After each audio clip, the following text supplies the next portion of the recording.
ద్వేషపూరితమైన ప్రసంగాలు అంటే hate speeches మతాల మధ్యలో, కులాల మధ్యలో, మనుషుల మధ్యలో రాజకీయాల పేరు చెప్పి, మతాల పేరు చెప్పి, లేకపోతే కులాల పేరు చెప్పి హేట్ స్పీచెస్ చేస్తూ మనుషుల మధ్యలో ఒక వివాదాన్ని క్రియేట్ చేసి స్ప్లిట్ అయిపోయి పోలరైజ్ అయిపోయేటట్టు మనుషులు, వ్యవస్థలో ఉన్న మనుషులు, మనలాంటి డెమోక్రటిక్ కంట్రీలో, ఒక సెక్యులర్ స్టేట్లో ఉంటున్న మనలాంటి దేశాల్లో మనుషుల్ని పోలరైజ్ చేస్తూ ఇలాంటి వివక్ష, ఒకలాంటి హేట్ స్పీచెస్ ఇస్తున్న చాలామంది మన సొసైటీలో ఉన్నారు. ఎక్కువగా వీళ్ళు మనకి నార్థన్ పార్ట్ ఆఫ్ ఇండియాలో కనపడతారు.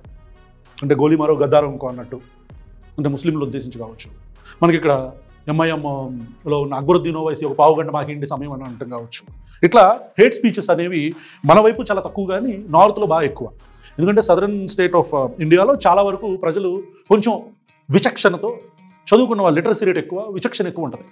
ఇది ప్రూవెన్ ఫ్యాక్ట్ డేటా ప్రకారం. సో అందుకే మనకి మతపరమైన విద్వేషాలు కానీ అల్లర్లు కానీ ఎక్కువగా జరగవు. మనకుండే ఏమంటారు గజ్జులు మనకున్నాయి అనుకోండి, అది వేరు. కొన్ని ప్రాంతాల్లో కులం, కొన్ని ప్రాంతాల్లో ప్రాంతం, కొన్ని ప్రాంతాల్లో అయితే పితృస్వామి, ఇట్లా మనకు ఉండాల్సిన వివక్షలు మనకున్నాయి. ఓకే, ఇది పక్కన పెడితే ఇప్పుడు ఇదంతా ఎందుకు చెప్తున్నానంటే, రాధా మనోహర్ దాస్ అనే వ్యక్తి ఈ మధ్య ఒక మూవీ రిలీజ్ అయింది. ఆ మూవీకి సంబంధించిన ఈవెంట్, అంటే దాని గురించి మాట్లాడుతూ ప్రెస్ మీట్ పెట్టి అతను మాట్లాడిన మాటలు ఒకసారి విందామని చెప్పి అనుకుంటున్నాను. ఫోన్ వస్తుంది, మా తాత చేస్తున్నట్టున్నాడు. తాత చెప్పు. మాట్లాడుతున్నాను తాత. నువ్వు చెప్పిన రాధా మనోహర్ దాస్ సన్నాసి అనాలా? తప్పు తాత, అట్లా అనకూడదు. ఇప్పుడు మనం అది కెమెరా ముందు మనం ఆయన మాట్లాడితే ఎట్లాగా? తప్పు కదా. ఎవరికో తాత నీకు తెలియదు. నువ్వు లైన్లో ఉండు, నువ్వు లైన్లో ఉండు, నువ్వు లైన్లో ఉండు. ఆయన మాట్లాడుతున్నాడు, ఆయనతో మాట్లాడేసి మళ్ళీ మాట్లాడతాను. నీకు లైన్లో ఉండు, వింటా ఉండు. ఏమైనా కరెక్షన్స్ ఉంటే చెప్పు తాత. ఈ సారీ మా తాత ఫోన్ చేశాడు. అది రాధా మనోహర్ దాస్ అనేవాడిని నువ్వేంటి రాధా మనోహర్ దాస్ గారు అది దాన్ని సన్నాసేదమని అని అంటున్నాడు. చెప్పా తాత అట్లా అనకూడదని చెప్పాను. బట్ ముందుకెళ్దాం ఇంకా. చెప్పు దాసు. ప్రియా హిందూ బంధువులారా, మనం ఈ రోజు జితేందర్ రెడ్డి చేసిన ఆయనతో పాటు ఇంకా వందలాది కార్యకర్తలు మనం కోల్పోయాం. ఇప్పుడు ఈ కమ్యూనిజం ప్రభావంతో చాలా మంది, వేల లక్షల మంది కార్యకర్తలు, యువకులు మట్టిలో కలిసిపోయారు. కమ్యూనిజం ప్రభావంతో చాలా మంది యువకులు మట్టిలో కలిసిపోయారు. ఓకే, కమ్యూనిజం కాసేపు పక్కన పెడదాం. కమ్యూనిజం ప్రభావంతో యువకులు మట్టిలో కలిసిపోయారని మరి ఏ ఉద్దేశంతో అన్నాడు ఈయన? మావోయిజం గురించి మాట్లాడాడా? కమ్యూనిజం గురించి కమ్యూనిజంలో నుంచి వచ్చిన కొన్ని సిద్ధాంతాల గురించి మాట్లాడాడా? తెలియదు.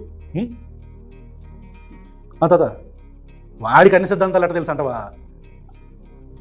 కాస్త నన్ను మాట్లాడి తాత, నేను చెప్తాను. వాడు ఎదవంటావా? వాడికి తెలియదు అంట ఈ సిద్ధాంతాలు ఇవన్నీ. 4-5 ముక్కలు నేర్చుకొని వచ్చి కెమెరా ముందు మాట్లాడుతున్నాడు. ఎన్ని చెప్పకూడదు తాత కెమెరా ముందు, నీకు అర్థం కాదు తాత. వాడు సన్నాసే కావచ్చు, మనం అట్లా అనకూడదు, నీకు అర్థం కావట్లా.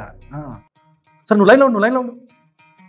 సో ఇట్లా ఈయన రాధా మనోహర్ దాస్ గారు ఏ విషయం గురించి, ఏ ఇజం గురించి మాట్లాడారో తెలియదు, కానీ మనుషులు చనిపోతే అది ఏ ఇజం అయినా సరే మనం వ్యతిరేకంగా మాట్లాడాలి. అంటే మనుషుల అస్తిత్వానికి సంబంధించిన ఇబ్బంది కలిగినప్పుడు, అది కమ్యూనిజం అయినా, సోషలిజం అయినా, హిందూయిజం అయినా, ఇస్లాం అయినా, క్రిస్టియనిజం అయినా, అది మతమైనా, ఇంకా ఎలాంటి సిద్ధాంతమైనా మనం దానికి వ్యతిరేకంగా మాట్లాడాలి. ఎందుకంటే మనుషుల అస్తిత్వానికి ప్రాబ్లం వస్తుంది కదా. బట్ మరి ఈయన ఏ విషయం గురించి మాట్లాడారో తెలియదు, కానీ ఓకే చెప్పండి దాస్ గారు. ఎందుకంటే కమ్యూనిజం అనేది ఒక అపసిద్ధాంతం. ఆ సిద్ధాంతంతో మన దేశంలో ఇలా, ఇంకా రష్యా, చైనాలో లక్షల మందిని చంపేశారు. స్టాలిన్ ఒక్కడే వాడు 1 కోటి మంది పైన చంపాడు. ఇంకా రోజులున్నాయి. ఏ హిట్లర్ సంగతి మనకి తెలుసు, మోర్ దెన్ 60 లక్షల మంది చంపారు. కాదాసు, నువ్వు నిలబడింది ఎక్కడ? నువ్వు నిలబడింది ఒక సెక్యులర్ స్టేట్లో, ఒక డెమోక్రటిక్ స్టేట్లో, రాజ్యాంగం అనే పునాదుల మీద నిలబడిన ఒక దేశంలో కదా. నువ్వేంటి డిక్టేటర్ల గురించి మాట్లాడతావు?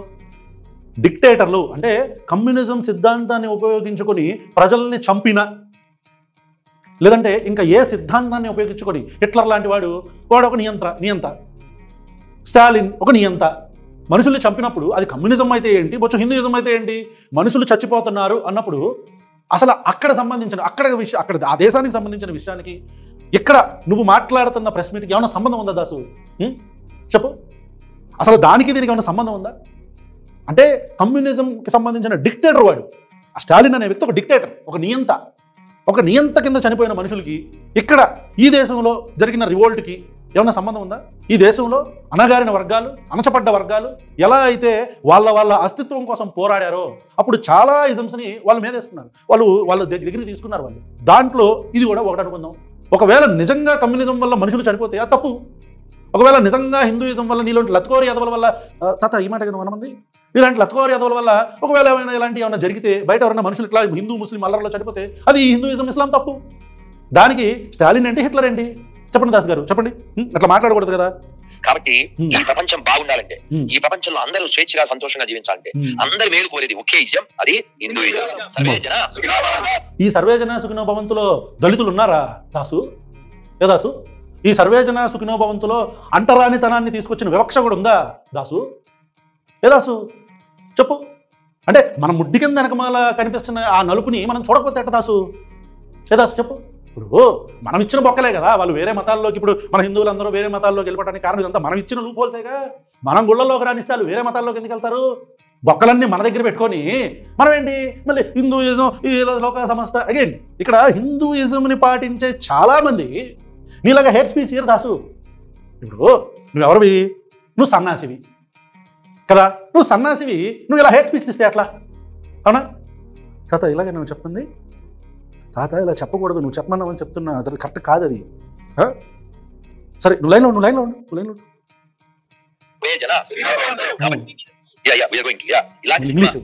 ఇంకా రావాలి. ఇలాంటి సినిమాలు తీసే సొమ్ము దమ్ము ఉండే వాళ్ళు పెరగాలి. అలాంటి హృదయాలు వాళ్ళకు ఉన్నాయి. తప్పు లేదు. ఎవరైనా వాళ్ళకి నచ్చిన సిద్ధాంతాల గురించి సినిమాలు తీసుకోవచ్చు. ఇప్పుడు ఈ సినిమాలు అయితే అన్నావు చాలా మందికి జార్జ్ రెడ్డి నచ్చుతుంది, చాలా మందికి ఇంకో రెడ్డి నచ్చుతుంది. ఇలాగా ఎవరికాళ్ళు వాళ్ళకి నచ్చిన సిద్ధాంతాలను తీసుకోవచ్చు, తప్పే ఉంది. అది వ్యాపారం. సిద్ధాంతాన్ని తీసి అట్లా జనాలు మరి మతాన్ని ఉపయోగించుకొని పిలుస్తున్నారు కదా, పిల్లల్ని మతాన్ని ఉపయోగించుకొని టికెట్లు కొడుతున్నారుగా, అదే ఫ్రీగా చూపించట్లేదు సినిమా కదా. ఏమంటావు దాసు? తప్పట్లేదు. విరించి వర్మ దర్శకత్వంలో రాకేష్ వరే తెలీదు మనకు అది ఏంటో తెలియదు, ఎవడు తీశాడో తెలియదు, ఎందుకు తీశాడో తెలియదు. వచ్చేసి అర్జెంటుగా వేరే మతాల మీద పడిపోవాలా, ఏడవాలా ఏంటి? నిజంగానే హిందువులు చక్కగా హిందువులు ముస్లింలు హిందూ క్రిస్టియన్స్ చిన్నప్పటి నుంచి అందరూ కలిసి ఒక స్కూల్లో పుట్టి పెరిగి, అదే ఒక చోట పుట్టి పెరిగి ఒక స్కూల్లో చదువుకొని ఎదిగి వాళ్ళందరూ స్నేహితులుగా బతుకుతున్న వాళ్ళందరి మధ్యలో నీలాంటి పొండాకూర ఎదవలో మధ్యలో ఇవన్నీ తీసుకొచ్చి మాట్లాడతారు. తాత నువ్వు పొండాకూర ఎదవన్నావా లేకపోతే లత్కూర ఎదవన్నావా? లత్కూర ఎదవలో ఇట్లా మధ్యలో పెడుతుంటారు అని చెప్పి మా తాత చెప్పమంటున్నాడు. చెప్తున్నా తాత లైన్లో ఉండు. మెయిన్ రోల్ గా అలా రవీంద్ర రెడ్డి గారు, నిర్మాత రవీంద్ర రెడ్డి గారు. పక్కన మళ్ళీ ప్రాంప్టింగ్ సినిమా తీయాలంటే సొమ్మున్నా కూడా దమ్ము ఉండదు. మనకు అసలు ముందు జ్ఞానం ఉండదు, ఎవడు తీశాడు ఏం చేశాడు అనే జ్ఞానం ఉండదు. వెళ్ళిపోవాలా, ఏదో ఒకటి మాట్లాడేయాలా, వాగేయాలా. ఎందుకంటే దేశభక్తి లేకపోతే ఇలాంటి సినిమాలు తీయడానికి ముందుకు రాదు. దేశభక్తికి సినిమా తీయడానికి ఏంటి అసలు సంబంధం? దేశభక్తి ఉంటే సినిమా ఇలాంటి దేశభక్తి ఉంటేనే ఇలాంటి సినిమాలు తీస్తారా? మరి దేశం కోసం చనిపోయిన ఒక నాస్తికుడైన భగత్ సింగ్ సంగతి ఏంటి? సర్లే ఇప్పుడు ఎన్ని ఎందుకులే కానీ భగత్ సింగ్ అన్ని వద్దులే, మన టాపిక్ డిబేట్ అవుతున్నాం. Sorry for the viewers. వారు ముందే చెప్పారు మేము ఇది సినిమాగా తీయలేదు, ఈ నిజం జనానికి తెలియాలి కాబట్టి. మరి ఎందుకు డబ్బులు తీసుకుంటున్నారు దాసు? ఏంటి పెంట మాటలు? మేము ఈ సినిమాని సినిమాలాగా తీయలేదు, జనం ప్రజల్లోకి తెలియదు. మరి స్క్రీనింగ్లు పెట్టండి, విలేజెస్లో స్క్రీనింగ్లు పెట్టి చక్కగా ఫ్రీగా వేయండి సినిమాని. ఎందుకు థియేటర్కి ఎందుకు వెళ్తున్నారు? టికెట్లు ఎందుకు కొట్టేస్తున్నారు? జనం కోసం కదా, ప్రజాసేవ కదా, మరి అది ప్రజలకు సంబంధించింది కదా. ఎందుకు దాసు ఈ దొంగ మాటలు అబద్ధాలు చెప్పు? ఇలాంటి నేను అందరికి ఒకే రిక్వెస్ట్ చేస్తున్నాను, ఎదగండి. ఎన్ని కార్నర్స్ లో ఎదగలుగుతారో ఎదగండి. వాళ్ళందరూ ఎదిగారు, నువ్వే ఎదగల. ఎదగడానికి ప్రయత్నించకపోయినా తొక్కడానికి చాలా మంది సిద్ధంగా ఉన్నారు. చూసారా, ఇది విషం. మీరు ఎదగడానికి ప్రయత్నించకపోయినా తొక్కడానికి ప్రయత్నం చేసే వాళ్ళు చాలా మంది ఉన్నారంట. ఎవరు దొక్కుతున్నారో మరి చెప్తున్నా ఎవరు దొక్కుతున్నారు? ఏదాసు అంటే ఎదగటానికి సిద్ధంగా ఉన్నా లేకపోయినా సరే తొక్కటానికి సిద్ధంగా ఉన్న వాళ్ళు చాలా మంది ఉన్నారన్నావు కదా. నిన్ను రోజు తొక్కుతున్నారేంటి దాసు? నిన్ను ఏదాసు ఎందుకు అబద్ధాలు చెప్తున్నావు? ఎవరు తొక్కుతున్నాడు నిన్ను? నువ్వు తొక్కించుకుంటున్నావు నువ్వు రోజు ఎవరితోయినా? యూట్యూబ్లో మాలాంటి వాళ్ళతో తొక్కించుకోవడం తప్పనిస్తే. ఈ మల్కాజ్గిరిలో ఇప్పుడు రిజిస్ట్రేషన్ అయిపోయింది, ఎందుకు తెలుసా? అదే చెప్తాను, ఔరంగజేబు అనేవాడు దొంగ వాడు ఈడ మీరు చపోసుకోండి అని 750 ఎకరాలు ఇచ్చాడు. ఈడంత పెద్ద నటుడు అంటే ఈడు ఔరంగజేబు అసలు ఎక్కడ ఆ సినిమా ప్రమోషను, ఎక్కడ ఈ వక్ఫ్ భూములు? ఈడు ఇదే ఈ లత్కోర్ అదవా, ఈడు సన్నాసి అదవా, ఈడు తాతలు నువ్వు లత్కోరు సన్నాసి అదవ అనమన్నావా లేకపోతే పుండాకూరు సన్నాసి అదవ? పుండాకూరు సన్నాసి అదవ అంటే ఓకే. తాత నువ్వు లైన్లో ఉండు, అట్లాంటి చెప్పకూడదు తాత, నీకు తెలియదు, నువ్వేమో నువ్వు లైన్లో ఉండు ఉన్నాడు మా తాత. సో దాస్ గారు మీరు అసలు ఈ వక్ఫ్ బోర్డుకు సంబంధించిన విషయం అసలు ఇది ఐటమే కాదు కదా, అక్కడ కదా ఆ టాపిక్ కాదు కదా. మరి ఎందుకని మీరు ఆ విషయాలు మాట్లాడుతున్నారు? చెప్పండి, తప్పు కదా. ఇప్పుడు వక్ఫ్ బోర్డు అనేది వేరే, అంటే that's different matter all together. మీరు ఎందుకు వచ్చారు? ఆ సినిమాని ప్రమోట్ చేయడానికి వచ్చారు. ప్రమోట్ చేయండి కదా. ఈ మాటలు ఎందుకు? ఈ లత్కోర మాటలు పొండాకోర మాటలు అని మా తాత చెప్తున్నాడు. నాకు అనాలి లేదని చెప్తున్నా మీకు. ఇట్లా అనకూడదు కదా. మీరైనా సరే మా తాత అంటే పెద్దోడు కోపం ఏదో చాలా వస్తుందంటే నువ్వు భార్య బలిసా, అదే నువ్వు బాగానే ఉన్నావు కదా దాస్ గారు, మీరు బాగానే ఉన్నారు కదా, చెప్పండి ఎందుకు అట్లా? ఇస్తే వీళ్ళందరూ అది మాట్లాడుతున్నారు. దానికి రుజువేమక్కర్లే, రుజువేందుకు? సరే రుజువు గురించి నేను కొంచెం ముందు మాట్లాడతా. బస్సులో మనం చిన్నప్పుడు కచ్చిఫేసి అన్న కచ్చిఫేనా అని కచ్చిఫేస్తే మనం వెళ్ళి కూర్చునేవాళ్ళం. అది మన బుద్ధి అక్కడ ఆగిపోయింది, మన మెదడు అక్కడ ఆగిపోయింది. బస్సులో కర్చీఫ్లు వేసుకోవటాలు, ఆడపిల్లల బస్సులో కర్చీఫ్లు వేసుకోవటాలు ఇక్కడ ఆగిపోయింది మన బుద్ధి. వక్ఫ్ బోర్డు గురించి మాట్లాడుతున్నాం ఎందుకు దాసు? చెప్పు అవసరమా? దాని గురించి సపరేట్ కావాలని మాట్లాడు, అది నీకున్న స్వేచ్ఛ. కానీ దాని గురించి సపరేట్గా ఒక ప్రెస్ మీట్ పెట్టి నా ఒపీనియన్ ఇదని చెప్పొచ్చుగా. అంటే ఎక్కడ పడితే అక్కడ చుట్టుపక్కల ఉన్న పిల్లలు కుర్రాలలో విషం నింపాలి ఒక మతం మీద. ఇదే కదా దాసు నువ్వు చేసేది? కానీ ఆ కచ్చిఫేసి బస్సులో కూర్చునేది వాళ్ళకి నచ్చదు. బస్సు పైన దుప్పరేసి ఇదో బస్సు మొత్తం మాది. ఇదే వక్ఫ్ బోర్డు యొక్క, నన్ను బంద్ చేయనా ప్లీజ్, ఇదే వక్ఫ్ బోర్డు యొక్క తీరు. వాళ్ళు ఈ దేశాన్ని కబలించడానికి కాంగ్రెస్ అనే ఒక లుచ్చా లత్కోర్ పార్టీ అది మళ్ళీ రాజకీయాల్లోకి వెళ్ళాడు. చూసారా మీరు? ఇదంతా ఎటు అంటే మీరు అర్థం చేసుకోవాల్సింది, కాంగ్రెస్ వైపు వెళ్ళాడు అతను. ఇప్పుడు దాసు సినిమాకి ఆ పర్టికులర్ రాజకీయానికి ఏమైనా సంబంధమా? నేను చెప్తా వ్యూవర్స్కి ఇంకా క్లియర్గా అర్థమయ్యేటట్టు. ఇప్పుడు మనకి ఈ రాష్ట్రంలో, తెలంగాణ రాష్ట్రంలో కాంగ్రెస్ పార్టీ రూల్ చేస్తుంది, రైట్? ఈ కాంగ్రెస్ పార్టీ రూల్ చేస్తుంది కాబట్టి పోలరైజేషన్ అనేది ఎక్కువ జరగాల. కానీ మన దక్షిణ భారతదేశంలో అట్లా జరగదుగా. అందరూ కొంచెం పరిపక్వతతో, కొంచెం విచక్షణతో ఉంటారు కదా. ఈ మతం అనే మలాన్ని మైండ్లోకి ఎక్కించుకోరుగా ఎక్కువ మంది. కాబట్టి ఇంకా పోలరైజ్ చేసి, ఇంకా ఏదో భయపెట్టేసి జనాల్ని ఇప్పుడు కాంగ్రెస్ మీద, అంటే కాంగ్రెస్ని ఇప్పుడు చెడు చేయాలా? అసలు కాంగ్రెస్ పార్టీకి ఏమైనా సంబంధం ఉందా? ఈ మూవీకి దానికి ఆ ప్రమోషన్కి సంబంధం ఉందా? వక్ఫ్ బోర్డు మళ్ళీ కాంగ్రెస్, చూద్దాం ఎందుకు చెప్తున్నాడు దాసు, ఒకసారి విందాం. అప్పటి నుంచి అదే పని చేస్తుంది, ఇప్పుడు కంటిన్యూ చేస్తుంది. ఈ తెలంగాణలో కొలగన్న పెట్టింది, మొత్తం వాళ్ళ ఫ్యామిలీ చూడండి అంతా సంకర జాతి. సారీ, తెలంగాణలో కొలగన్న పెట్టింది సంకర జాతి, రైట్? తెలంగాణలో కొలగన్న పెట్టినందుకు నీకు సమస్య వచ్చిందా దాసు? అసలు మన మనుధర్మ శాస్త్రంలో, మన మతంలో ఉన్న కుల గజ్జి గురించి నీకు ఎప్పుడు ప్రాబ్లం రాలేదా దాసు? మన మతంలో ఉన్న కుల వివక్ష గురించి నీకు ఎప్పుడు ప్రాబ్లం రాలేదా దాసు? మన మతంలో ఉన్న అంటరానితనం గురించి నీకు ఎప్పుడు సమస్య రాలేదా దాసు? అంటే నువ్వు సన్నాసి అని తెలుసు దాసు, ఇంత పరమ సన్నాసిన్నర సన్నాసని నాకు తెలియదు దాసు. మా తాత చెప్పి సన్నాసిన్నర సన్నాసిగా, ఓకే ఓకే ఓకే ఓకే అదే అంట, సన్నాసిన్నర సన్నాసని నాకు తెలియలేదు దాసు. ఇప్పుడు చెప్పు, అంటే అసలు ఎక్కడ కాంగ్రెస్ పార్టీ? ఇప్పుడు కులగణన చేస్తే నీకు వచ్చిన సమస్య ఏంటి? అసలు రాజకీయానికి ఒక సన్నాసికి ఏంటి సంబంధం? చెప్పాను ఓకే. అసలు రాజకీయానికి ఒక రోడ్డు మీద తిరిగే సన్నాసి అదవకి ఏంటి సంబంధం అని మా తాత అడుగుతున్నాడు. చెప్పు దాస్ గారు, మీరు చెప్పాలి, మీరు సమాధానం చెప్పాలి దాస్ గారు. ఇప్పుడు ఇహలోక, సరే ఓకే, ఎందుకు దాని గురించి మళ్ళీ మాట్లాడతా. సో కాంగ్రెస్ పార్టీ కులగణన గురించి మాట్లాడాడు కదా. ఇప్పుడు ఇంకోటి ఏదో అన్నాడు, వినండి. నువ్వు బీజేపీ సంఖ్య ఎత్తి పట్టుకొని ఉప్పు కారం వేసుకొని నాకుతావు కదా దాసు. అలా అని చెప్పని పక్క పార్టీలన్నీ తప్పుడు పార్టీలు అంటే ఎట్లా దాసు చెప్పు? మేము కూడా కాంగ్రెస్ పార్టీ మీద వ్యతిరేకంగా ఇదే ప్లాట్ఫామ్ మీద ఇక్కడే గత నెల రోజుల్లో చేసాం వీడియోలో ఒకటి రెండు. అంటే సిద్ధాంతపరంగా కాంగ్రెస్ పార్టీ తీసుకుంటున్న రాజకీయ నిర్ణయాల పట్ల ఒకవేళ ప్రాబ్లం ఉంటే దాన్ని మాట్లాడాలి. కానీ నీ కులగణన అసలు సన్నాసిక రాజకీయాలతో సంబంధం ఏంటా అని మా తాత అడుగుతున్నాడు దాస్ గారు. ఇప్పుడు కంటిన్యూ చేస్తుంది. ఈ తెలంగాణలో కొలగన్న పెట్టింది, మొత్తం వాళ్ళ ఫ్యామిలీ చూడండి అంతా సంకర జాతి. సంకర జాతి అంట, గుర్తుపెట్టు దాసు, మాట్లాడతా దీని గురించి. వాడు ఎవడెవడు పుట్టేది లెక్క చూడండి, ఎవడెవడు పుట్టలేదు. ఈడంత పెంట తినే ఎదవని నేను ఎక్కడా చూడలేదు అని మా తాత చెప్తున్నాడు. చెప్పాను లైన్లో, ఈడంత పెంట తినే ఎదవని నేను ఎక్కడా చూడలేదు. అసలు ఒక దేశానికి సంబంధించిన పెద్ద పర్సనాలిటీస్ అది నరేంద్ర మోదీ గారు కావచ్చు, లేకపోతే జవహర్లాల్ నెహ్రూ గారు కావచ్చు, ఇంకెవరైనా సరే కావచ్చు కదా, వాళ్ళ గురించి సంకర జాతి ఎవరి గురించి మాట్లాడుతున్నాడు ఒకసారి విందాం. ఎవరి గురించి మాట్లాడుతున్నాడు వీడు? ఫస్ట్ సుఖరావు గారు, వాళ్ళ కూతురు, దాని మగడు, తర్వాత దాని కొడుకు, మళ్ళీ తాళం వేస్తే బాల్ డాన్సర్ వచ్చా. ఆ బాల్ డాన్సర్ కి వారికి పుట్టిన ఏ పప్పుడు గణేష్ బాబు గారు. సో కాబట్టి ఈ బాబు గారి పార్టీ తెలంగాణలో ఇప్పుడు కులగణన అని చెప్పి హిందువులు పెరగొడుతుంది, చెరగొడుతుంది. కడుపుకి అన్నం తింటున్నావా, పెంట తింటున్నావా రాధా మనోహర్ దాస్? కడుపుకి అన్నం ఏమన్నా తింటున్నావా, రోజు పొద్దున్నే లేంగానే అంత పెంట తింటున్నావా? అంటే చనిపోయిన వ్యక్తి అయినా సరే తప్పుడు మంచి అని చెప్పాలి. కానీ సుఖరోగం అనేది నువ్వు వెళ్ళావన్నా సుఖానికి సంబంధించిన పనులు నువ్వు దగ్గరుండి చేసావా దాసు? అలవాట్లు ఏమైనా ఉన్నాయా నీకు? ఇప్పుడు అతను ఎవరి గురించి మాట్లాడుతున్నాడు అంటే జవహర్లాల్ నెహ్రూ గారి గురించి మాట్లాడుతున్నాడు. అయ్యో గాలాదోలు, ఇప్పుడు నీకు లాంటి గాలాదోలో పుకార్లు పుట్టించాను మా తాత చెప్తున్నాడు. తాత చెప్తున్నాను, నువ్వు చెప్తున్నా లైన్లో నీకు లాంటి గాలాదోలో బయట పుకార్లు సృష్టించారంట. ఆ పుకార్లన్నీ నమ్మాలనుకుంటే ఇప్పుడు సోనియా గాంధీ గారిని బార్ డాన్సర్ అంటాడు. ఇప్పుడు అలా అనుకుంటే అవన్నీ లెటర్స్ అంటే బార్ డాన్సర్లు అంటే నీకు చులకన. అంతేగా అదేలే మన మన మన మన సంస్థాగతంగా మనకున్న అంటరానితనం, కుల వివక్ష, పితృస్వామ్యం ఇవన్నీ కూడా ముడ్డికి బాగా చుట్టుకొని తిరుగుతుంటాం కదా దాసు మనం మన మతంలో. అలాగే అలా అన్ని ఎక్కడికి పోవు, ఇదిగో ఇట్లాగే వస్తుంటాయి. ఇప్పుడు నువ్వు ఒక దేశానికి ప్రధానమంత్రిగా చేసిన వ్యక్తుల్ని కానీ వీళ్ళందరూ నువ్వు ఇలా మాట్లాడుతున్నావు, అంతేగా? ఇవన్నీ పుకార్లు, గాలి మాటలు, ఇలాంటి గాలి అదవులు మాట్లాడిన మాటలు, ఇలాంటి గాలి అదవులు ఇంకొన్ని గాలి మాటలు కూడా మాట్లాడారు దాసు, నువ్వు వినాలా? ఏంటంటే నరేంద్ర మోదీ అంట వాళ్ళ ఆవిడని వదిలేసి పారిపోయాడంట చిన్నప్పుడే, అంటే బాల్య వివాహం చేసుకొని భార్యను వదిలేసి వెళ్ళిపోయాడంట. తెలుసా దాసు? వాళ్ళ అమ్మని మార్కెటింగ్ కోసం ఏటీఎం దగ్గర నుంచోపెట్టేవాడంట. ఈ డిమానిటైజేషన్ చేసినప్పుడు మార్కెటింగ్ కోసం ముసలామని వాళ్ళ అమ్మ దగ్గరికి వెళ్తుంటే కెమెరాలు పట్టుకుని వెళ్తాడంట మార్కెటింగ్ కోసం. ఏంటి ఎన్ని గాలి మాటలు ఎన్ని మాట్లాడుతుంటారు దాసు? మనం ఎలా మాట్లాడతాం అవన్నీ చెప్పు. ఇప్పుడు ఆర్ఎస్ఎస్ చీఫ్ ఉన్నాడే, ఆర్ఎస్ఎస్ చీఫ్, ఆయనకు కూడా ఏదో ఆయన ఇంకొక అబ్బాయితో ఏదో ఇంటిమేట్గా ఉంటాడు. అబ్బాయితో ఉండడం అనేది నేను తప్పని నేను అన్నో, that's gay, that's love is love అని మేము నమ్ముతాం. కానీ అట్లాగే ఉన్నాయంట. ఇప్పుడు మరి నీ మతంలో ఇవన్నీ యాక్సెప్ట్ చేయరుగా ఏ దాసు? ఇవన్నీ గాలి మాటలు కదా.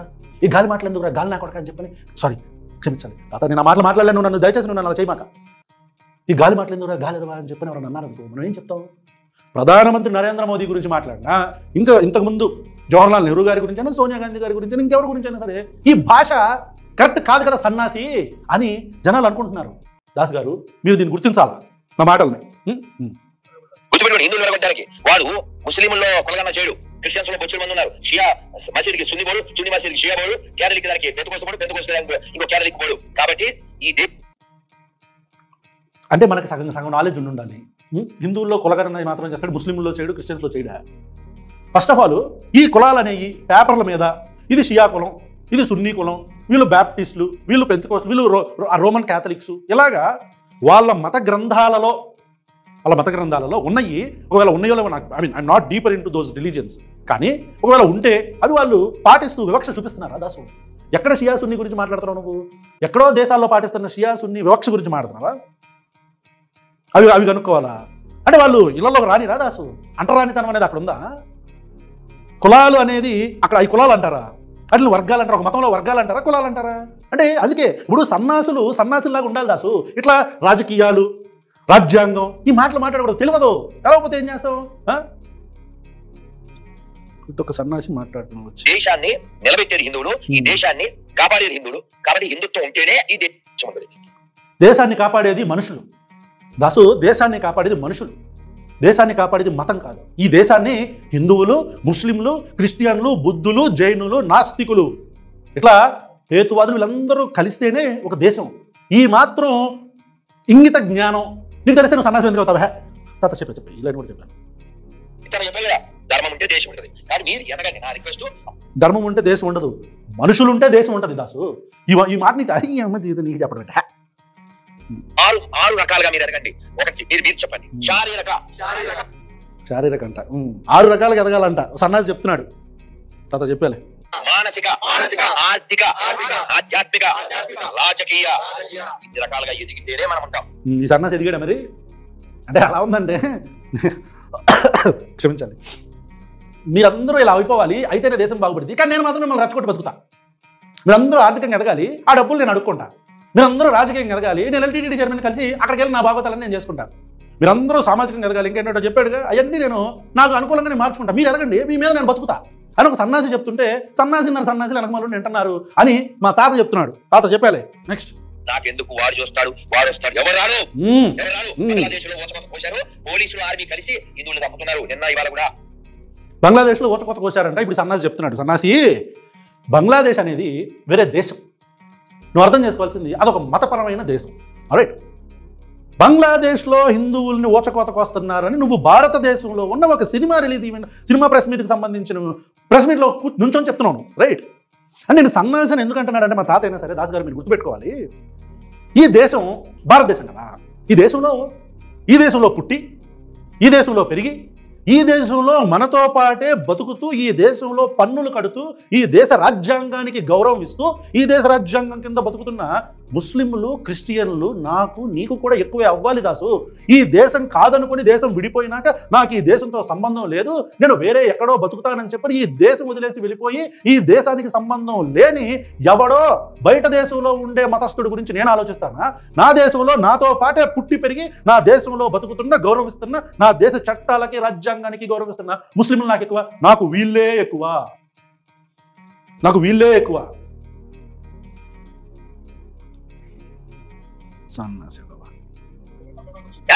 సార్ నువ్వు ఏడ తగ్గితే అక్కడ తొక్కుతారు పెట్టుకో.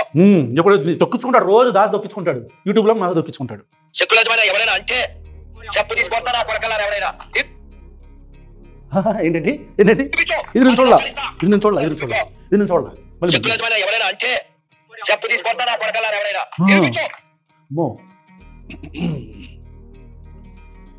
అమ్మా. సెక్యులరిజం అని అంటాము, ఈ బూటు పెట్టి కొడితే దవడపళ్ళు రాలిపోతాయి నా కొడక. సెక్యులరిజం అంటే చెప్పు తీసుకొని కొడతావా? ఈ బూట్ పెట్టి కొడితే దవడపళ్ళు రాలిపోతాయి సన్నాసి నా కొడక. తాత యాజిటీగా చెప్పానా అలా అనకూడదు తాత, నీకు తెలియదు, మనం అట్లా అనకూడదు, తప్పది, మనం రాజ్యాంగబద్ధంగా మనం మాట్లాడాలి. అట్లా వాడంటే పెంట తిన్నాడని మనం తిన్నాం ఏంటి, తప్పు కదా. ఇదిగో నేను చెప్పినట్టు ఎన్నప్ప కాదు దాస్ గారు, ఇట్లాగా మీరు మాట్లాడిన మాటే ఇంకొకరు ఎవరన్నా అంటే మీరు ఏం చేస్తారు చెప్పండి, తప్పు కదా అది. ఇప్పుడు మీరు చెప్పున్నట్టే ఎదుటి వాళ్ళకి వుడ్లైన బూట్స్ ఉండొచ్చు, లేదంటే మంచి నాటు సోలాపూర్ చెప్పు ఉండొచ్చు, పారాగాన్ స్లిప్పర్స్ ఉండొచ్చు కదా, వాటికి ఏమైనా రాసి కూడా మిమ్మల్ని కొట్టచ్చు. అంటే మీరు అన్న మాటని ఎదుటి వాళ్ళు కూడా అనలేరా చెప్పండి, నోరు అదుపులో పెట్టుకొని మాట్లాడాలి కదా. ఈ దేశం అనేది సెక్యులరిజం అంటే, ఇప్పుడు వ్యూవర్స్కి చెప్తున్నా, ఈ సన్నాసి మా తాత అనమన్నాడని అంటున్నారే రాధమనోహర్ దాస్ గారు, సెక్యులరిజం అంటే చెప్పు తీసుకొని కొడతానంటున్నారు, దానికి సమాధానంగా మేము కూడా చెప్తాం కానీ ఎట్లా చెప్పాలో. కానీ సెక్యులరిజం అనేది తీసేసామనుకుందాం 2 నిమిషాలు. అంటే వాడి ఉద్దేశం ఏంటంటే సెక్యులరిజం తీసేసి దీన్ని ఒక మతానికి సంబంధించిన దేశం కింద మార్చాలని కదా. అంటే హిందూస్ డామినెంట్గా ఉండి ముస్లిమ్స్, క్రిస్టియన్స్, నాస్తికులు వీళ్ళందరూ కూడా సెకండ్ గ్రేడ్ సిటిజన్స్ కింద ఉండాలి. ఇప్పుడు బంగ్లాదేశ్లో ఎట్లయితే ముస్లిమ్స్ డామినేటెడ్గా ఉంటున్నారో, పాకిస్తాన్లో ముస్లిమ్స్ డామినేటెడ్గా ఉంటున్నారో, పాకిస్తాన్లో కూడా సిక్కులు, హిందువులు అందరూ ఉంటారు, కానీ డామినెంట్గా వాళ్ళు ఉంటారు. వీళ్ళు ఒక మైనర్ పర్సెంటేజ్ అన్నమాట, మైనారిటీస్. ఇక్కడ హిందువులు ఎక్కువగా ఉండి క్రిస్టియన్స్, ముస్లిమ్స్, లేకపోతే నాస్తికులు, హేతువాదులు, మాలాంటి వాళ్ళు మేమందరం కూడా సెకండ్ గ్రేడ్ సిటిజన్స్గా ఉండాలనేది సన్నాసి అభిప్రాయం, అంతే కదా. కాదు సన్నాసి, ఈ డబుల్ స్టాండర్డ్స్ ఏంటి? డబుల్ స్టాండర్డ్స్ అని ఎందుకంటున్నానంటే, ఒకవైపేమో నీ దేశంలో మాత్రం నువ్వు ప్రైమరీ సిటిజన్గా ఉండాలి, వేరే వాళ్ళందరూ సెకండ్ గ్రేడ్ సిటిజన్గా ఉండాలి. బంగ్లాదేశ్లో మాత్రం నీ హిందువుల్ని నువ్వెవరి గురించి అయితే మాట్లాడుతున్నావో వాళ్ళు సెకండ్ గ్రేడ్ సిటిజన్స్ ఉండకూడదు, వాళ్ళకి మాత్రం హక్కులు ఉండాలి. అసలు ఇది ఎలాంటి లతుకోరు మాట దాసు. ఏ దాసు, ఈ సన్నాసి మాటలు ఏంది చెప్పు. అంటే అలాగా వేరే దేశాలలో ఉంటున్న వాళ్ళు సెకండ్ గ్రేడ్ సిటిజన్స్గా నువ్వు యాక్సెప్ట్ చేయు, వాళ్ళని మాత్రం ఈక్వల్ రైట్స్తో ట్రీట్ చేయాలి అలాంటి దేశాల్లో, మతపరమైన దేశాల్లో. కానీ డెమోక్రటిక్ స్టేట్లో మాత్రం నువ్వు సెక్యులర్ అనే పదం తీసేయాలి అని అంటావు, అంతేనా? అంటే దాసు నీకు అర్థం కావాల్సిన విషయం ఏంటంటే, ఇది ఫస్ట్ ఆఫ్ ఆల్ డెమోక్రసీకి సంబంధించిన విషయం. అంటే నీకు ఈ సుప్రీంకోర్టు మాట అనింది రీసెంట్ టైమ్స్లో, ఏమంటే ఇలాగే ఇలాంటి సన్నాసులు కొంతమంది వెళ్ళి సెక్యులర్ అనే పదం తీసేయారు రాజ్యాంగం నుంచి. అంటే ఇట్ వాజ్ ఏమన్నారంటే ఎగ్జాక్ట్గా నేను ఏమన్నారో ఒకసారి చెప్తాను. What was implicit is made explicit now అన్నారు. అంటే నీకు చదువు వచ్చి సస్తాగా తెలుగులో చెప్తాను. ఇప్పుడు మన దేశం ఒక ఇండియా అనే కంట్రీ ఏదైతే ఉందో, ఇవన్నీ కొన్ని రాజ్యాలుగా విభజించబడి ఉన్న కొన్ని డిఫరెంట్ దేశాలని, రకరకాల కల్చర్స్తో ఉన్న కొంతమంది మనుషుల్ని, రకరకాల జాతులు, కల్చర్స్, మతాలు ఇవన్నీ కలిపి రాజ్యాలుగా విడిపోయి ఉన్న కొన్ని రాజ్యాలను తీసుకొని వచ్చి ఒక దేశం కింద ఫామ్ చేశారు. అంటే భిన్నత్వంలో ఏకత్వం అనే పదం చదువుకొని చస్తుంటావు చిన్నప్పుడు, ఎల్లుంటావుగా అప్పుడే తెలుసుంటుంది ఈ మాట. ఈ రకరకాల భిన్నమైన భాషలు, తెగలు, ప్రాంతాలు, కల్చర్స్, ట్రెడిషన్స్ అన్నీ కలిసి ఏకంగా ఈ భిన్నత్వాలతో ఉన్న రకరకాల మనుషుల్ని తీసుకొచ్చి ఏకం చేసి భారతదేశం అనే ఒక దేశంగా చేసి మనకి ఇట్లాంటి ఒక మంచి ప్లేస్ అని ఒక డెమోక్రటిక్ స్టేట్ని ఫామ్ చేశారు, డెమోక్రటిక్ కంట్రీని ఫామ్ చేశారు. ఇది ఈ దేశం వెనకమాల ఉన్న ఒక అద్భుతమైన కథ. ఇలాంటి సన్నాసులు ఇప్పుడు వచ్చి, మేబీ హిందూస్ మెజారిటీ ఉండొచ్చేమో, కానీ ఇప్పుడు ఇలాంటి సన్నాసులు వచ్చి ఈ దేశం హిందూ దేశం అంటే కుదరదు దాసు. ఈ దేశం అందరిది, హిందువులది, ముస్లిమ్స్ది, క్రిస్టియన్స్ది, మాలాంటి నాస్తికులది, హేతువాదులది కూడా. నువ్వు ఇప్పుడు వచ్చి ఈ సెక్యులరిజం కాదు, ఇది హిందూయిజం తీసేయాలి అని అంటే ఈ ఆయన పెచ్చి కానీ సన్నాసేతలకి రాజ్యాంగాలు, మతాలు ఎందుకు ఎందుకు ఉన్నాయా నీ దగ్గర 10 లక్షలు? అసలు సన్నాసి నీ దగ్గర డబ్బులు ఎందుకు ఉన్నాయి? 10 లక్షలు ఆడ వచ్చినాయి? అందరూ అర్థం చేసుకోవాలా ఈ సన్నాసి డబ్బులు ఆడ నుంచి వచ్చినాయి. తాత చెప్తున్నాను డబ్బుల గురించి కూడా. దాస్ గారు మీరు ఎలా డబ్బులు సంపాదించారు 10 లక్షలు?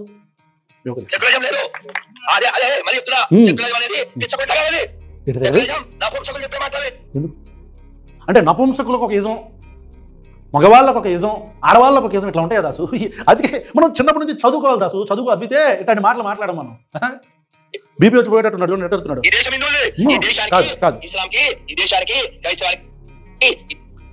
హిందువులది కాదు దాసు, ఇప్పుడు చెప్పాగా, ఈ దేశం హిందువులది కాదు, ఈ దేశం మనుషులది. అయినా మతాల పరంగా దేశాన్ని విభజించడం ఏంటి?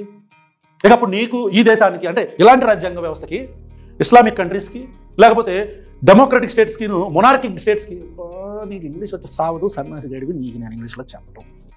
రాజుల కాలంలో ఉండాల్సిన ఇవన్నీ ఇప్పుడు మాట్లాడితే ఎట్టదాసు చెప్పు. దేశానికి కాంగ్రెస్ కి ఈ దేశానికి కమ్యూనిజానికి సంబంధం లేదు. కాంగ్రెస్ కూడా సంబంధం లేదంట. ఈ దేశాన్ని అన్ని సంవత్సరాలు రూల్ చేసిన కాంగ్రెస్ పార్టీకి ఈ దేశానికి సంబంధం లేదంట. ఒక సన్నాసి గడి వచ్చి మనం చెప్తే మనం వినాలి అని మా తాత చెప్తాను చెప్పాలి. అనాదిగా హిందువుల భూమి, సనాతన ధర్మానికి సంబంధించిన భూమి, దీన్ని ముక్కలు చేశారు. ఇప్పటికే ముక్కలైన దేశాన్ని ఒకటి చేశారు, ముక్కలుగా ఉన్న దేశాలు వివిధ రాజ్యాలను ఒకటిగా చేశారు సన్నాసి. చెప్పిండ్రు కొన్ని వేల దేవాలయాలు ఈ రోజు ఆక్రమించారు. తమిళనాడులో చూడు, తెంకాశిలో నిన్న మొన్న గుడిని దర్గాగా మార్చారు. సిగ్గు లేకుండా వేములవాడలో లోపల శివుని మొక్కి బయట శవాన్ని మొక్కుతున్నారు. బీపీ వచ్చి పడిపోయేటట్టున్నాడు బ్రో. పక్కన వాళ్ళని మీరన్నా కొంచెం మంచి నీళ్ళు నిమ్మరసం ఇవ్వాల్సిందిగా. పడిపోయాడా? అయిపోయిందానే ప్రెస్ మీట్ అయిపోయిందనే అయిపోయింది పడిపోయాడా? ఈ ప్రెస్ మీట్ పాప మాట్లాడాలి. సినిమా వాళ్ళు పాప సినిమా గురించి మాట్లాడమని పాప పక్కన నుంచి చెప్తా ఉన్నారు కూడా.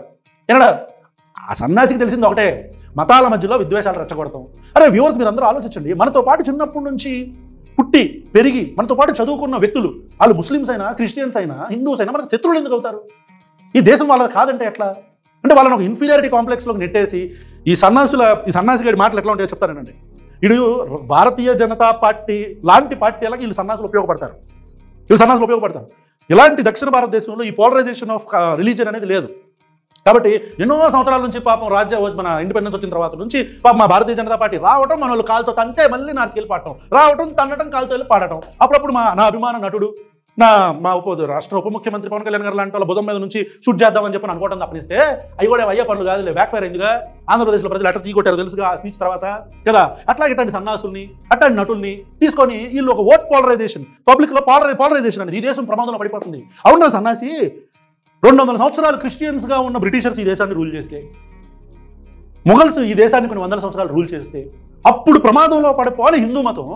ఆశ్చర్యంగా హిందూ మతాన్ని మేము కాపాడతామని వచ్చిన భారతీయ జనతా పార్టీ 2014 నుంచి వచ్చిన తర్వాత నుంచి ప్రమాదంలో ఎట్టబడిపోయిందిరా సన్నాసి అని ప్రజలు అడుగుతున్నారు దాసు.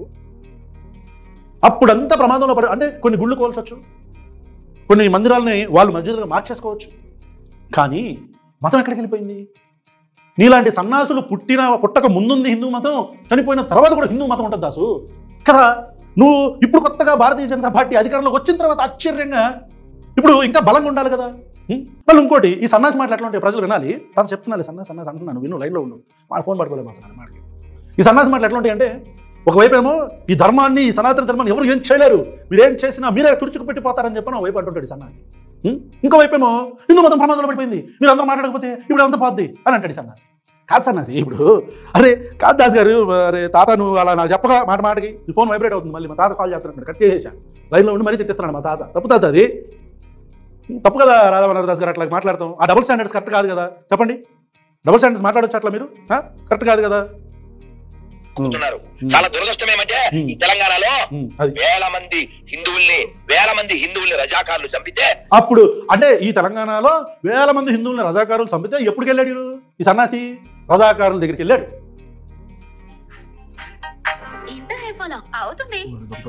సారీ యాడ్ వచ్చింది. ఎక్కడికి వెళ్ళాడు? రజాకారుల దగ్గరికి వెళ్ళి ఇప్పుడు మళ్ళీ ఈ రోజు ప్రెస్ మీట్లో మాట్లాడుతున్నాడు. చూసారా? మీరు ఆలోచించండి. Just try to understand the politics behind the సన్నాసి అడ్వైస్. చాలా దురదృష్టం ఏమంటే ఈ తెలంగాణలో వేల మంది హిందువుల్ని రజాకారులు చంపితే ఇంకా నువ్వు పొయ్య అంటావేందా? నీ అయ్యా నీ నోట్లో ఉయ్యా. చూసారా సన్నాసిడు ఇదేం మాట్లాడు? వేల మంది హిందువులని రజాకారులను చంపితే ఇంకా నువ్వు భయ్యా అని ఈ రోజుకు నువ్వు ముస్లిమ్స్తో ఎందుకు ఫ్రీగా ఉంటున్నావు? నువ్వు వాళ్ళని ద్వేషించాలి కదా అంటాడు ఈ సన్నాసి. ఈ సన్నాసికి రాజకీయాలు కావాలా? కాదు సన్నాసి. ఇప్పుడు దాస్ గారు అలా అనమంటున్నారని అంటున్నా, మీరు దయచేసి మనసులో ఏం పెట్టుకోవద్దు. దాస్ గారు మీరంటే చాలా గౌరవం మాకు. ఇప్పుడు దాస్ గారు ఈ రజాకారుల గురించి, హిందువుల గురించి, ముస్లిమ్స్ గురించి ఎందుకు మాట్లాడుతున్నారు మీరు? దానికి నేను ఇందా చెప్పానుగా, వ్యూవర్స్ మీరే ఆలోచించాలా. కాంగ్రెస్ పార్టీ ఇక్కడ అధికారంలో ఉంది తెలంగాణలో, కాబట్టి దాని మీద ఒక ప్రోపగండా, ఆ ఓట్లన్నీ భారతీయ జనతా పార్టీ తిప్పాలి. నువ్వు తల్లకిందులుగా తపస్సు చేసినా నువ్వు అనుకుంటాను జరగదా దాసు? సారీ దాస్ గారు. అందుకని ఎవరైనా సెక్యులరిజం అన్నాడా వారిని ఇట్లా ఇడిచిపెట్టాలి. అందుకే చెప్తున్నా ఈ మూవీ చాలా. ఈ దాసు గారు ఒక్కొక్కసారి కొన్ని వీడియోస్ విన్నాం, కుదిరితే వరుసగా చేస్తాం సిరీస్. వచ్చాం దాసు, తగులుకుంటాం నిన్ను కూడా గట్టిగా. ఏమంటాడంటే, ఒక ఇంటర్వ్యూలో ఒక ఆయన అడుగుతాడు, అయ్యప్ప స్వామి మాలేసుకున్నప్పుడు వాళ్ళందరూ వెళ్తున్నప్పుడు పాపం వాళ్ళు వాటర్ ప్యాకెట్స్ ఇస్తారు కదండి ముస్లిమ్స్, లేకపోతే ఈ భవానీ దీక్షలు వేసుకున్నప్పుడు వాళ్ళు కూడా స్టాల్ పెట్టి ఫ్రీగా వాటర్ ప్యాకెట్లు మజ్జిగని పంచుతున్నారు కదా అంటే, ఈడి మతం అనే మలం, ఆ హేట్రెడ్ ఒక మతానికి సంబంధించిన హేట్రెడ్ ఎంతలాగా జీర్ణించకపోయిందంటే వాళ్ళు దాంట్లో వచ్చేసారో దాంట్లో ఉమ్మేశారో వచ్చేసారో ఎవరికి తెలుసు అంటాడు. అంటే ఒక మతం నుంచి వచ్చే మంచిని కూడా తీసుకోలేని నువ్వు అసలు ఈ దేశస్తుడివేనా? ఈ దేశంలో పుట్టి పెరిగి గౌరవిస్తూ పక్క మతాన్ని గౌరవిస్తున్న ముస్లింలు క్రిస్టియన్లు వాళ్ళు ఎక్కువ. వాళ్ళని మతపరంగా మీరు ఎప్పుడో రజాకారులు ఎవడో చేశాడు, ఔరంగజేబు ఎప్పుడో చేశాడని చెప్పని వాళ్ళని మీరు డివైడ్ అయిపోండి మీరు అని చెప్పని పిల్లల్లో మత విద్వేషాలు రెచ్చగొడుతూ కుర్రాళ్ళల్లో వాళ్ళని హేట్ చేయండి మీరు అని చెప్పి ద్వేషాన్ని నింపుతున్నా నువ్వెక్కువ సన్నాసిన్నర సన్నాసి అని జనాలు అనుకుంటే మీరు ఏం చేస్తారు చెప్పండి? తప్పు కదా, అట్లా అనకూడదు కదా. వాళ్ళ అభిప్రాయాలు అట్లా వస్తాయి. మరి మీరు అలా మాట్లాడితే ఇలాంటి మాటలు మాట్లాడితే పొద్దున్న లెగిస్తే క్రిస్టియన్స్ని ఏంటది ఎడారి మతాలని క్రిస్టియన్స్ని ముస్లిమ్స్ని జీసస్ క్రైస్ట్ గురించి కావచ్చు, అల్లా గురించి కావచ్చు ఇష్టం వచ్చినట్టు పేట్రైపోతూ మాట్లాడుతున్నావు. నీ దేవుళ్ళ గురించి కూడా అట్లాగే మాట్లాడితే ఏం చేస్తావురా సన్నాసి నా కొడక అని ప్రజలు ఎవరన్నా మాట్లాడితే మీరు ఏం చేస్తారు? తప్పు కదా. వాళ్ళకి అలాంటి ఆవేశం రావచ్చు, మిమ్మల్ని అలా తిట్టొచ్చు. మీరు అట్లా మాట్లాడకూడదు. సెక్యులరిజం గురించి మాట్లాడితే చెప్పు తీసుకొని కొడతానని చెప్పానంటే మా దగ్గర కూడా బూట్లు ఉన్నాయి, హార్డ్ సోల్స్ ఉన్నాయి, వాటిని కొడితే దవడపల్లని రాలిపోతాయి సన్నాసి నా కొడక అని ఎవరన్నా అంటే మీరు ఏం చేస్తారు చెప్పండి? తప్పు కదా. అట్లా వాళ్ళు కూడా మీరు అనుకోండి కదా. మనందరం పద్ధతిగా మాట్లాడుకోవాలి, ఇచ్చిపుచ్చుకోవాలి మాటలు, రైట్? కాబట్టి దాస్ గారు మీరు ఏదైనా మాట్లాడేటప్పుడు కొంచెం దయచేసి కొంచెం పద్ధతిగా మాట్లాడి ఎదుటి మనుషులకి ఎదుటి మతాలకి అసలు మతాలు కాకుండా మనుషులకి గౌరవిస్తూ మాట్లాడాలని కోరుకుంటూ థ్యాంక్ యూ అండి దాస్ గారు. నా తాత వస్తున్నా.